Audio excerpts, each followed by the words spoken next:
Soy Valentín Paz Andrade y les voy a leer este poema escrito por mí que se llama Cuando tú vuelvas, publicado en 1955 en el poemario Pranto Matricial, en memoria de mi amigo Alfonso Daniel Rodríguez Castelao, en la Matricial Galicia,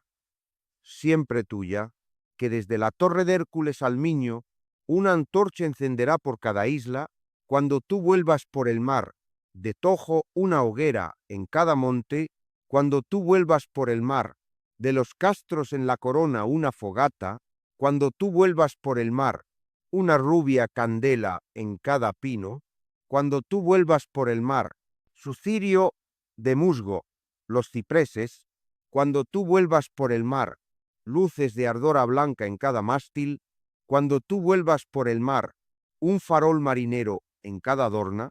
cuando tú vuelvas por el mar, velitas en la ventana en cada casa, cuando tú vuelvas por el mar,